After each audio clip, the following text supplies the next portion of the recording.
오늘은 요한복음 3장 31절에서 36절 말씀으로 하늘로부터 내려오신 예수라는 제목으로 말씀 은혜 나누겠습니다. 이 세상은 슬픔과 고통과 어두움과 죄와 죽음이 가득한 세상입니다. 그래서 한마디로 고해, 고통스러운 바다다, 이렇게 우리 인간은 누구나 다 그렇게 말합니다. 그런데 우리 인간의 본성은 여기가 내 고향이 아니다. 이 고통스러운 세상, 죄와 죽음의 세상을 떠나서 내가 저 본향으로 가야 하겠다 하는 저 세상을 사모하는 마음이 누구에게나 다 있습니다. 이게 타락한 인간 속에 남아있는 잃어버린 고향을 사모하는 마음이에요. 그래서 인간은 누구나 다 태어나면 가만히 둬도 종교를 가져요. 종교를 갖기로 해요. 내 잃어버린 고향을 찾아가야 되는데 어떻게 갈까? 그래서 종교를 세웁니다. 내 힘으로 도저히 갈 수 없으니까 종교를 통해서 가야지. 이렇게 해서 인간은 종교성을 가진 존재가 됐습니다. 종교에는 크게 두 가지가 있어요. 수행 종교와 은혜 종교. 이 세상 종교는 둘로 나뉩니다. 수행 종교라는 것은 수련하고 도 닦는 종교예요. 고행을 하고 선행을 하고 금욕을 하고 수련을 해서 인간의 노력으로 고해의 세상을 떠나서 저 신의 경지에 이르는 부단한 노력을 하는 것입니다. 우리 잘 아는 큰 스님은 이 수련이 얼마나 지독하게 자기 극기를 했는지 10년 동안 눕지 아니하고 앉아서 잠자고 앉아서 생각하고, 그래서 마지막 죽음을 맞이할 때도 누워서 죽지 아니하고 앉아서 죽은 거예요. 그만큼 극기를 해서 이 죄의 세상을 벗어나고 싶은 것이 인간의 마음입니다. 그 대표적인 종교가 불교, 유교, 힌두교, 대부분의 종교가 다 수행 종교. 이 고통스러운 세상을 떠나서 저 영원한 세상으로 가야겠다. 이것이 수행 종교. 반면에 우리 기독교는 은혜 종교. 인간의 노력으로는 절대로 저 세상에 갈 수 없다. 인간의 노력으로는 절대로 죄도 죽음도 이길 수 없다. 이 고통에서 벗어날 수 있는 길은 오직 신인 하나님이 이 땅에 내려와서 그 신이 우리 인간을 데려가는 그 길밖에 없다. 신이 나를 데려가면 우리는 값없이 그저 저 세상으로 갈 수 있는 길이 있다. 이 종교가 바로 기독교입니다. 유일한 종교, 기독교밖에 이 종교가 없습니다.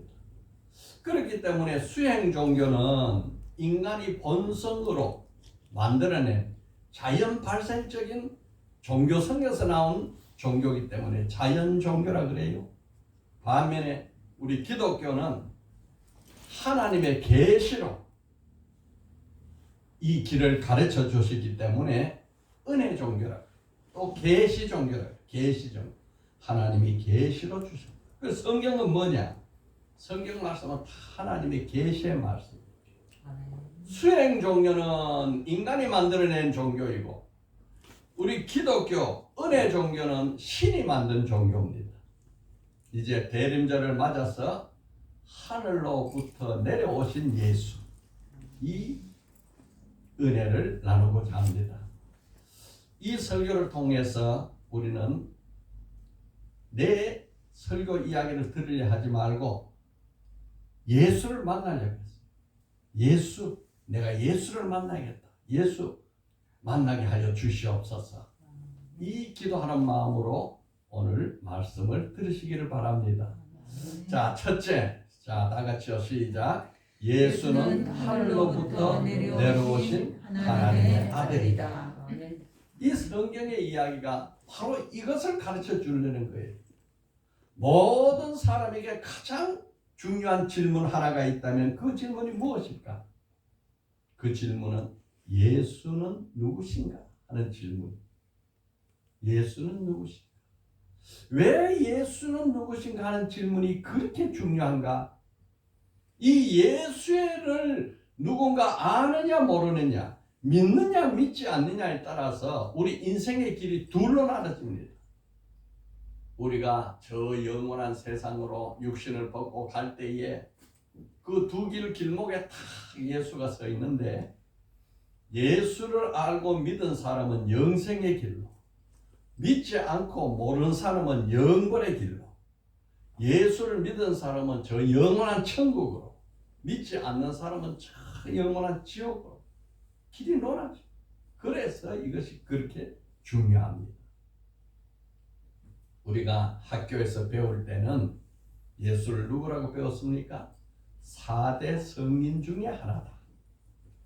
예수가 불교, 또 유교, 또 소크라테스, 석가모니, 공자, 또 예수, 이렇게 4대 성인으로 배웠어요. 그 사람으로 배운 거죠. 그것이 우리가 아는 대부분의 지식입니다. 그런데 이 바리새인들, 예수님이 자기 땅에 오셨는데 그 예수를 기다리고 메시아를 기다리던 아주 율법을 잘 지키는 사람들이 바리새인이에요. 그 예수를 기다리는 그 사람들이 예수를 보고 뭐라 하느냐? 저 예수는 요셉의 아들이다. 사람으로 본 거예요. 요셉의 아들이다. 헤롯 왕은 이 자기 동생의 아내를 취했는데 그 세례 요한이 그걸 책망했어요. 왕이지만은 그렇게 하는 것은 잘못됐다 하고 책망을 하니까 이 헤롯 왕이 세례 요한을 옥에 가다 가지고 죽여버렸어요. 그래서 헤롯 왕이 그 죄 없는 세례 요한을 죽이고 나서 온 백성이 세례 요한을 따르는 그 지도자였는데 죽이는 마음의 가책이 얼마나 됐는지, 예수님이 세례 요한보다 더 큰 일을 하니까 저 예수는 세례 요한, 내가 죽인 세례 요한의 영이 들어가서 저 일을 하는 사람이다, 이렇게 생각했어요. 그 세례 요한이 요단강에서 예수에게 세례를 줄 때에, 그래서 세례 요한이 예수에게 세례를 줬다 해서 세례 요한. 그 세례를 줄 때 하늘 문이 열리고 하늘에서 성령이 비둘기같이 내려오고 하늘에 음성이 들렸습니다. 이는 내 사랑하는 아들이요 내 기뻐하는 자니 너희는 그의 말을 들으라. 이렇게 음성이 다 들렸어요. 그런데 그 세례 요한이 예수를 보고 뭐라 그랬냐? 세상 죄를 지고 가는 하나님의 어린 양이다. 이렇게 상당히 많이 안 거예요. 예수님은 세상의 모든 인류의 죄를 단순 짊어지고 가는 십자가 제물로 드려지는 어린 양이다. 어느 정도 정확하게 말을 했죠. 그 예수님 십자가에 죽으시고 부활한 예수를 사도 바울이 길에서 만났습니다. 그 사도 바울이 바리새 중에 바리새인이었는데 그 율법으로 구원을 받으려고 했는데 부활의 예수를 만나고부터 모든 것이 바뀌어버렸어요. 모든 것이 바뀌었어요. 율법으로 구원받는 게 아니고 예수를 믿어야 구원받는구나. 그 예수는 누구냐? 하나님의 본체다. 하나님의 본체, 하나님이다. 예수가. 이렇게 바울은 예수를 가르쳤습니다. 예수 자신은 뭐라 그랬느냐? 예수 자신은 요한복음 10장 10절에 나와 아버지는 하나다. 예수님이 바로 하나님. 그러니까 예수님은 하나님이었는데 사람의 몸을 입고 온 하나님. 이것을 믿는 자, 또 이것을 아는 자는 누가 이것을 믿고 아느냐? 성령으로 거듭난 사람은 이것을 믿고 압니다. 우리가 예수를 누구라 하냐? 그는 그리스도시요 살아계신 하나님의 아들이십니다. 이게 우리가 신앙 고백하는 내용입니다. 이 대림절을 맞아서 성경이 가르쳐주는 예수는 누군가? 여기에 대한 질문을 하고 답을 하는 것입니다. 우리가 갖고 있는 이 성경은 1600년 동안 40여 명의 기자들이 기록했습니다. 이 기록한 기간이 1600년이에요. 한 사람이 기록한 게 아니고 1600년 동안 여러 사람이 하나님의 감동을 받아서 40명이 기록을 했는데 그 내용이 똑같은 내용이에요. 예수는 하나님의 아들이다. 예수가 우리 죄를 위해서 대신 짊어지고 희생 제물로 드려질 하나님의 어린 양이다. 이렇게 기록하고 있는 것입니다. 이 성경은 죄로 타락한 인간을 구원해야겠다 하는 하나님의 약속을 기록한 책인데 이 성경은 둘로 나눠져요. 구약 성경과 신약 성경. 구약 성경은 구세주 예수를 보내주겠다 하는 성경이 구약 성경. 신약 성경은 구약 성경이 기록한 기간이 1500년이에요. 신약 성경을 기록한 기간은 100년이에요. 예수 온 이후에 기록했어요. 그 구약에 약속했던 메시아 구세주가 오셨다 하고 기록한 것이 신약 성경. 하나님께서 저 에덴 동산에서 아담이 타락하는 순간 인간 구원 계획을 선포하는데 뭐라고 선포하냐? 여자의 후손을 통해서 사람을 구원하겠다. 창세기 15장 1절 말씀 우리 다 같이 읽어보겠습니다. 내가 너로 여자와 원수가 되게 하고 내 원수도 여자의 후손과 원수가 되게 하리니 여자의 후손은 내 머리를 상하게 할 것이요 너는 그의 발꿈치를 상하게 할 것이라. 내가 하나님이에요. 너는 뱀입니다. 인간을 타락시킨 사탄 마귀 뱀이에요. 하나님이 뱀에게 말씀하시기를 여자와 원수가 되게 한다. 뱀과 여자는 원수가 되게 한다. 그런데 내 후손도 여자의 후손과 원수가 되게 한다. 그 여자의 후손 사람의 후손으로 태어나지 아니하고 성령으로 태어난 여자의 후손이 내 머리를 상하게 뱀을 죽인다 이 말이에요. 그런데 뱀은 그냥 있는 게 아니고 그 뱀은 그 여자의 후손의 발꿈치를 상하게 할 것이다.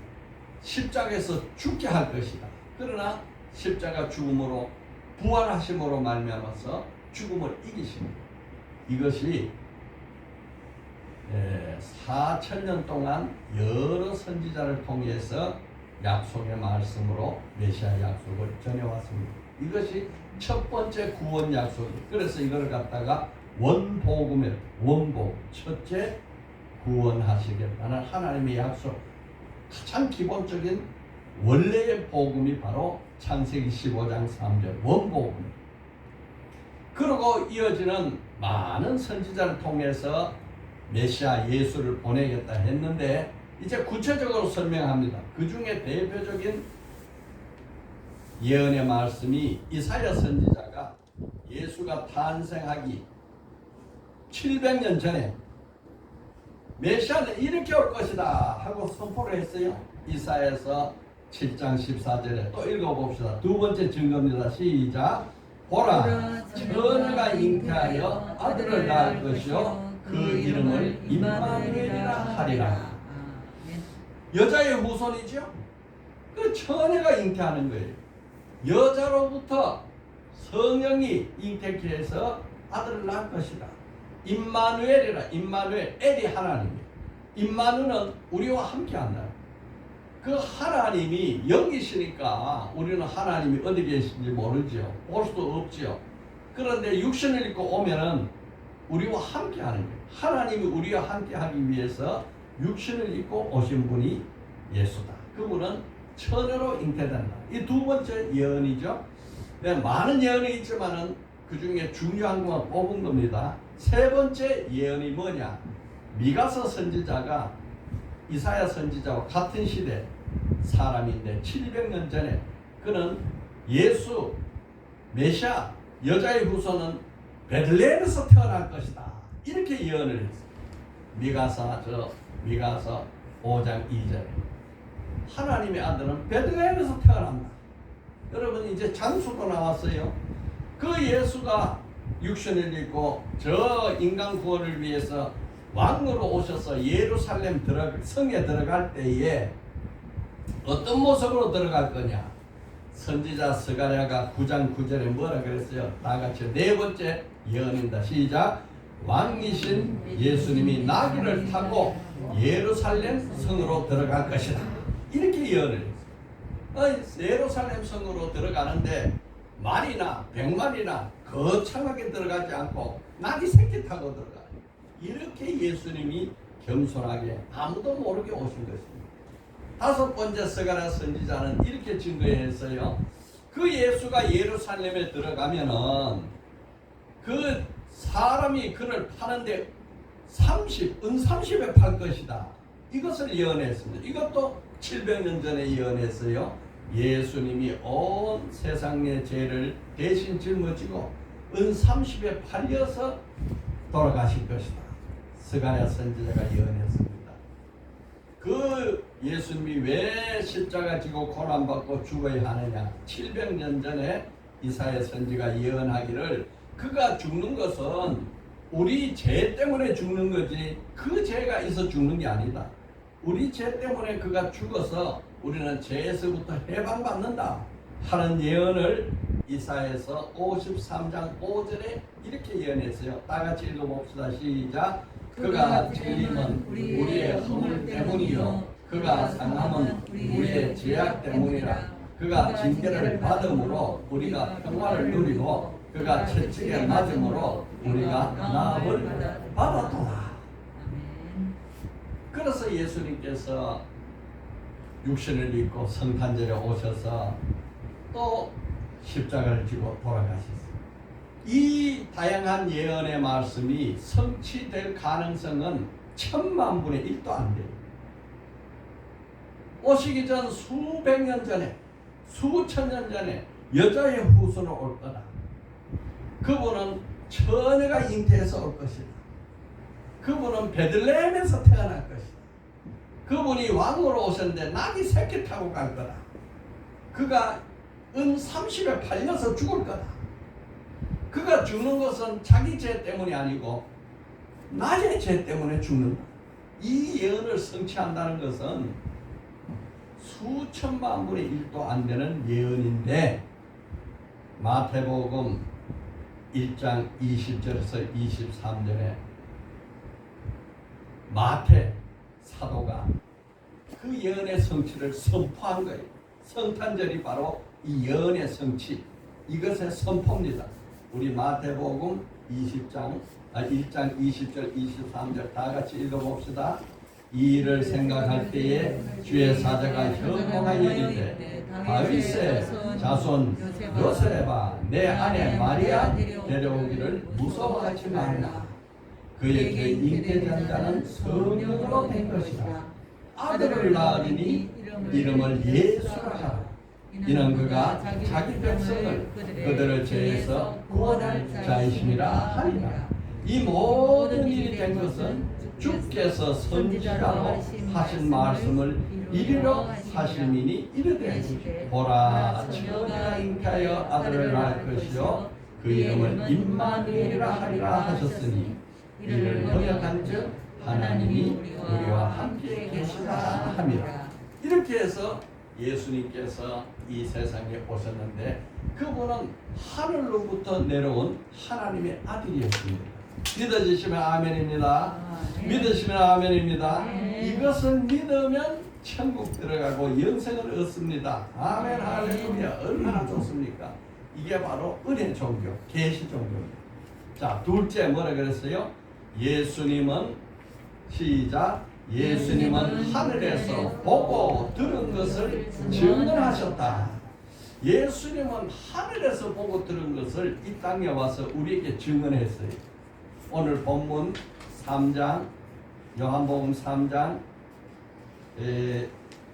32절 뭐라고 했어요?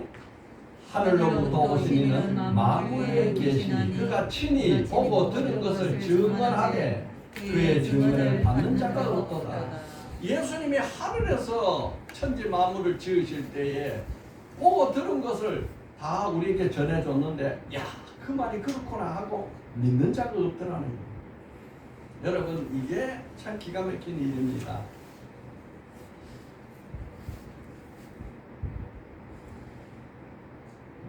북한에서 너무 살기 힘들어서 탈북을 했는데 잡혀가가지고 형을 받아서 교도소에 갔는데 이젠 죽을 길밖에 없어요. 그런데 무작정 하나님 나를 살려주세요 이렇게 했는데 그분이 다시 탈북을 해가지고 기적처럼 우리 대한민국에 온 여성이 있었습니다. 지금 탈북자가 약 3만 5천 명이 있다고요. 우리나라에 온 사람이 있는데 그 여성들이 두 분이 자기 경험을 이야기하는 거예요. 이 북한에 있다가 우리 대한민국에 와서 이 경험에 얼마나 놀란지 몰라. 이런 세상이 있느냐. 인천공항에 다 도착하니까 얼마나 밝고 불빛이 찬란한지, 야, 이렇게 밝은 세상도 있구나. 그런데 화장실에 갔더니 화장실이 얼마나 깨끗한지, 거기에 비데가 있는데 비데에서 물이 나와가지고 뒤처리까지 다, 야, 이런 것이 있냐. 혹시 북한의 김정은이도 이래 살라는가, 이렇게 의문을 가졌다는 거예요. 그런데 그 인천공항에서 출발해가지고 차를 타고 인천 대교를 오는데 그 대교가 길고 넓고 광활하고 차가 많이 들어있는지, 야, 이게 뭐 정말 한국이야, 이게 도대체 어디냐, 이렇게 놀랐는데 그들이 목욕탕을 가가지고 샤워를 하는데, 야, 찬물도 나오고 더운 물도 나오고, 이게 뭐 무슨 이런 세상이 다 있냐. 같은 이 파이프에서 찬물도 나오고 더운 물도 나오고 돌리기만 나오면, 야, 기가 막힌다.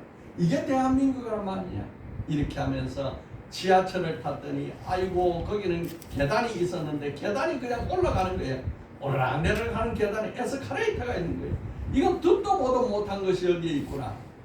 그 탈북자들이 핸드폰을 구입을 했는데, 핸드폰을 막상 가지고 있으니까 거기에 전화번호를 넣어야 되는데 전화번호 넣을 사람이 도대체 없는 거예요.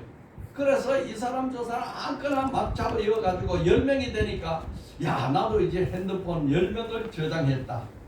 20명이 되고 100명이 되니까, 야, 내가 이제 아는 사람이 부자가 된 것 같다, 이런 이야기를 하더라고요. 그러면서, 야, 집집마다 자가용이 있다니 이게 진짜야 가짜야, 너무 놀랐다. 그렇게 그들이 남한에 와서 너무 이거 상상 못한 일이 벌어진 거예요.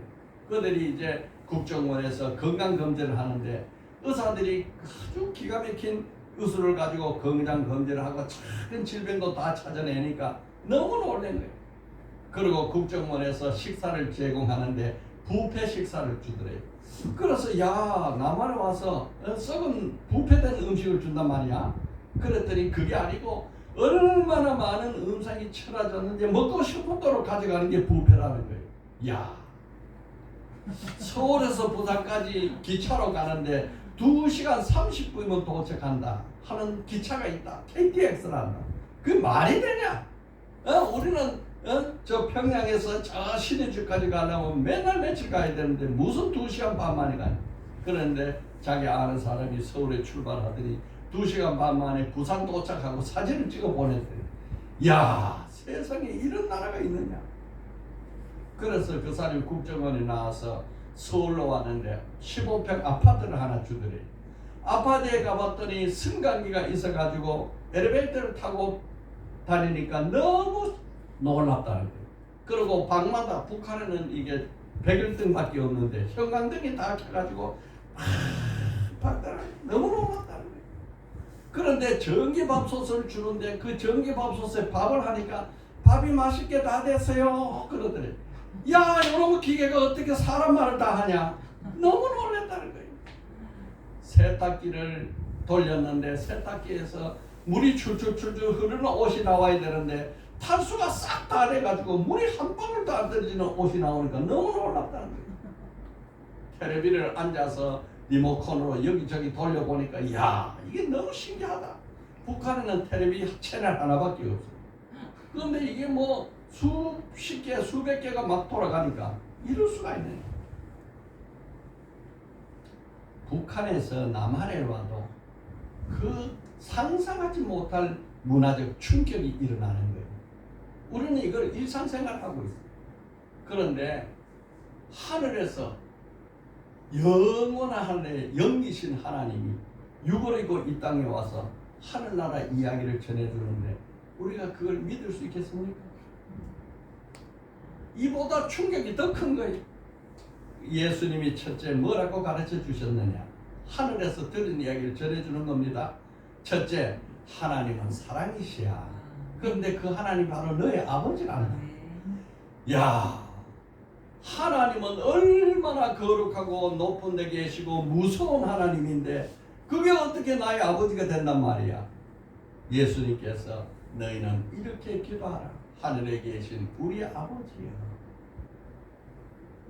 예수님이 십자가 지고 부활해서 올라가실 때는 이렇게 말씀합니다. 내가 내 아버지 곧 너희 아버지, 내 하나님 곧 너희 하나님께로 올라간다.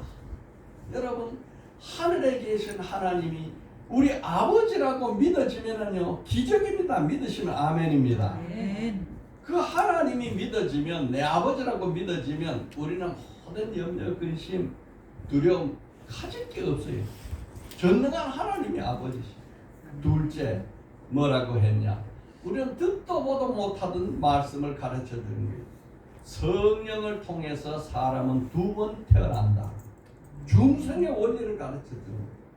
요한복음 3장 5절에 사람이 물과 성령으로 거듭나지 아니하면 하나님 나라 들어갈 수 없느니라.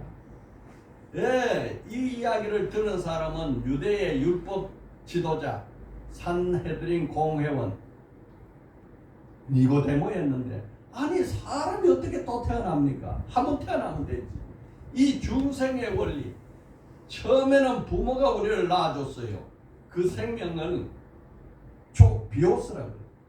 그런데 성령으로 다시 우리를 한 번 더 태어나는 거예요. 예수 믿는 자는 다 성령으로 태어나기 때문에 하나님은 아버지, 예배를 드리고 하늘나라를 사모하고 바라보고 기도하는 것은 우리 영이 살아났다는 증거입니다. 중생의 원리. 그 생명은 조회라 그래요. 우리는 같은 생명이지만 성경에는 아주 생명 자체 이름이 달라요. 단어가 다릅니다.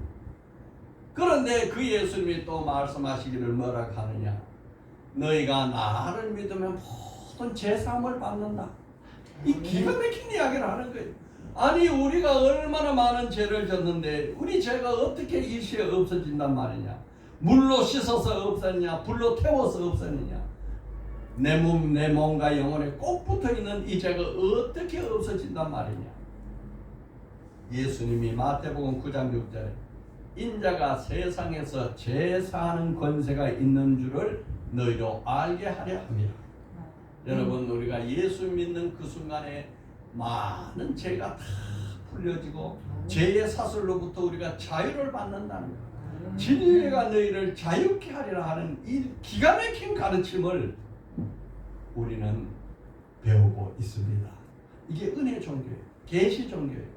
이 계시의 말씀을 듣지 아니하고 보지 않고는 알 수 없어요. 믿음은 들음에서 납니다. 들어야 이게 믿어지는 거예요. 믿어지면 구원이 오는 것입니다. 믿어지면 하나님이 아버지가 되는 겁니다. 믿어지면 하늘나라가 보이는 겁니다. 믿어지면 죄사함을 받는 것입니다. 기가 막힌 사건이 벌어지죠. 넷째, 예수님은 또 뭐라 하느냐? 예수님은 인간의 힘으로 극복하지 못하는 죽음을 이기고 부활하셨다. 부활과 영생을 가르치죠. 이 인류 역사상 모든 인간은 죽음으로 끝이야. 죽음은 끝이야. 이 세상의 최고 권세가 무슨 권세냐? 사망 권세. 죽음은 끝난다. 이렇게 생각했는데 예수님은 죽음은 부활이 있다. 죽음보다 더 큰 생명이 부활의 생명이다. 부활하면 영원히 산다. 이 기가 막힌 것을 가르쳐 준 거예요. 여러분, 예수 믿는 것이 왜 중요합니까? 부활은 우리는 죽지 않고 영원히 사는 생명을 가지기 때문에 중요합니다. 요한복음 5장 24절 다 같이 읽어봅시다. 내 말을 듣고 또 나 보내신 이를 믿는 자는 영생을 얻었고 심판에 이르지 아니하나니 사망에서 생명으로 옮겨졌느니라. 이 기맥힌 이야기를 하늘로부터 내려와서 땅에 있는 백성들에게 전해주니 이걸 알아들을 사람이 누가 있어요? 하늘로부터 오신 이는 만물에 계시나니 그가 친히 보고 들은 것을 증언하되 그의 증언을 받는 자가 없도다. 아무도 그를 믿으려 하지 않아.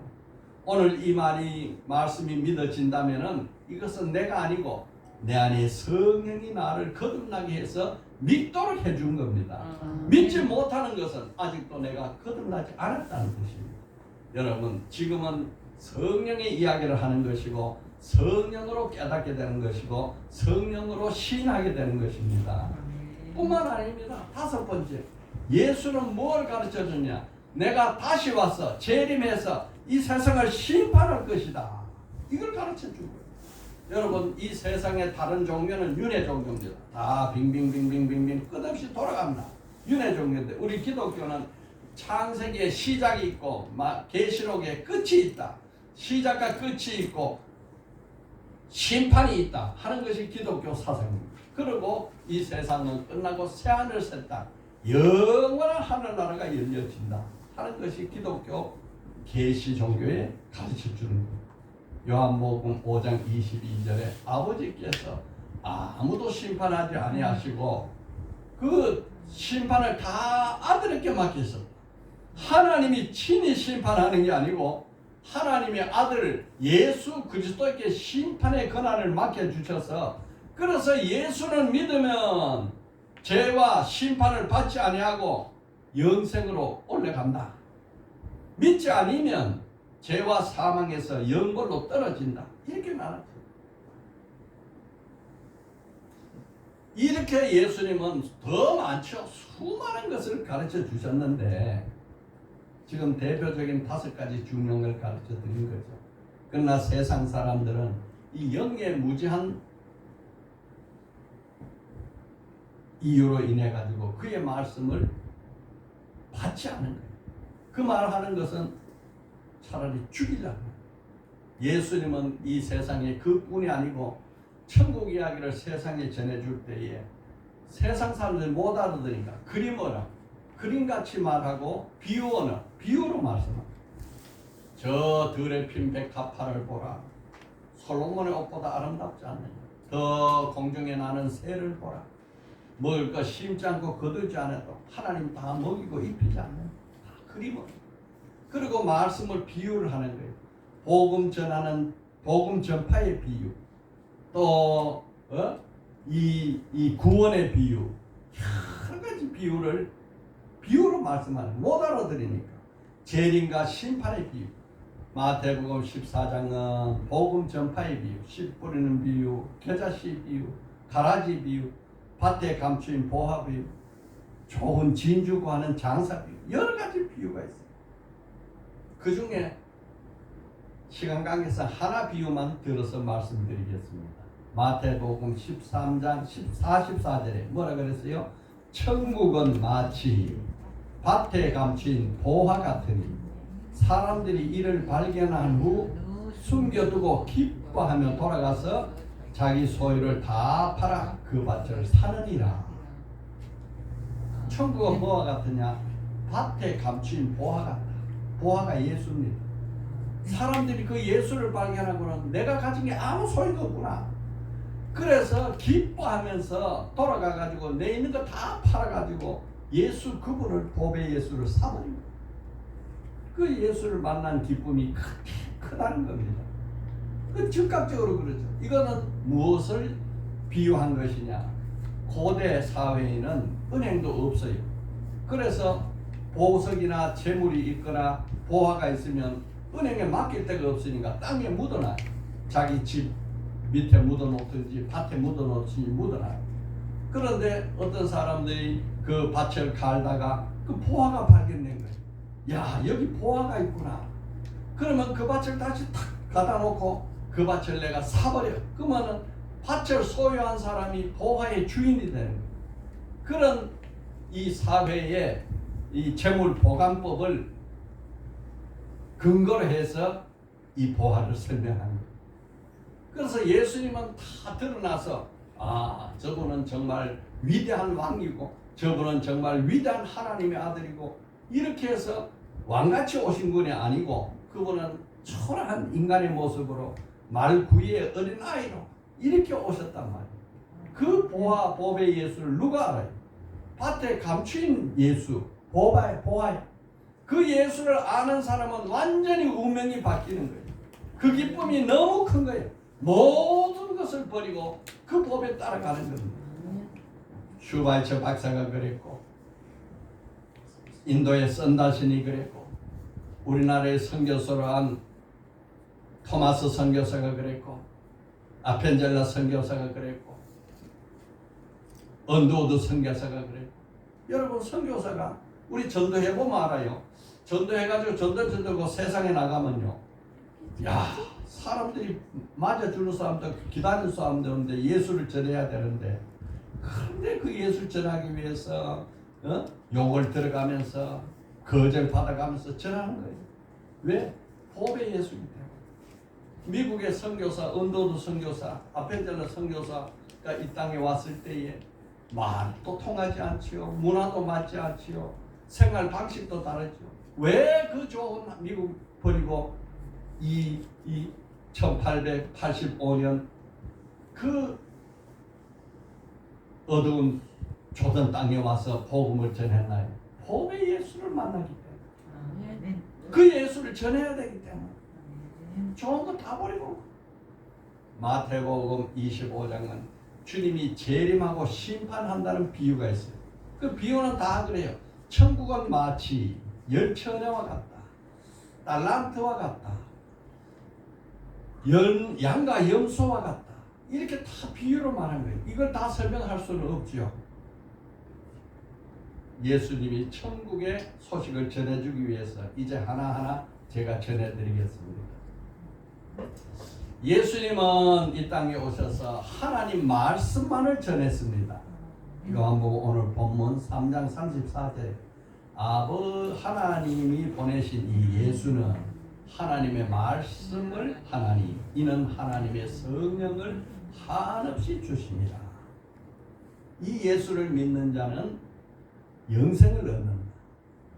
3장 36절에 아들을 믿는 자에게는 영생이 있고 아들에게 순종하지 않는 자는 영생을 보지 못하고 도리어 하나님의 진노가 그 위에 머물러서 심판을 받느니라.